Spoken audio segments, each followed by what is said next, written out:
ଏଇ ଏଥର ଦରମା ମିଳିବାକୁ ଟିକେ ଡେରି ହଉଛି ମ।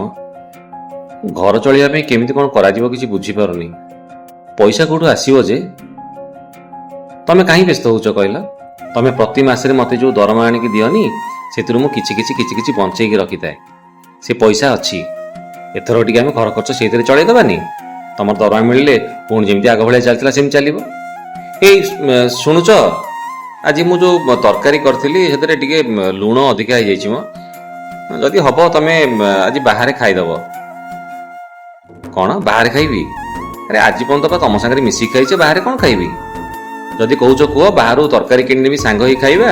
ନହେଲେ ସେଇ ଯେଉଁ ତରକାରୀ କରିଛ ସେଥିରେ ଟିକେ ପାଣି ମିଶିଦେଲେ ଲୁଣ କମିଯିବ, ମିଶିକି ଖାଇଦେବା ଆଉ କ'ଣ। ଏଇ ତ ହେଉଛି ସ୍ୱାମୀ ସ୍ତ୍ରୀ ସମ୍ପର୍କ, ଆଡଜଷ୍ଟମେଣ୍ଟ। ଆମର କ'ଣ ବିଦେଶ ସଂସ୍କୃତି ଯେ କୋର୍ଟରୁ ଆରମ୍ଭ ହେବ କୋର୍ଟରେ ସରିଯିବ? ଆମର ବା ଭାରତୀୟ ସମ୍ପର୍କ। ଭାରତରେ କ'ଣ ଏମିତି ସ୍ୱାମୀ ସ୍ତ୍ରୀ ଭିତରେ କଥାରେ ଛାଡ଼ପତ୍ର ହୁଏ କି? ଆମର ସ୍ୱାମୀ ସ୍ତ୍ରୀଙ୍କ ସମ୍ପର୍କ ଏଠି ଆରମ୍ଭ ହୁଏ ବେଦିର ନିଆଁରୁ ଯାଏ ଜୁଇ ନିଆଁ ପର୍ଯ୍ୟନ୍ତ। ଏବେ ଯେଉଁ ପ୍ରତ୍ୟେକ କଥାରେ ଟିକେ ଟିକେରେ ନ୍ୟୁଜ୍ ଚାଲି ଆସୁଛି, ଛାଡ଼ପତ୍ର, ଇଏ ତାକୁ ଛାଡ଼ିଲା, ସିଏ ତାକୁ ଛାଡ଼ିଲା।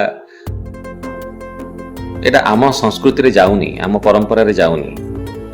ସ୍ୱାମୀ ସ୍ତ୍ରୀର ସମ୍ପର୍କ ଭାରି ପବିତ୍ର ସମ୍ପର୍କ, ଭଲ ପାଇବାର ସମ୍ପର୍କ। ଭଗବାନ ଏମିତି ଦିଟା ଶରୀର ତିଆରି କରିଥାନ୍ତି ଯାହାର ଗୋଟେ ଆତ୍ମା ରଖିଥାନ୍ତି।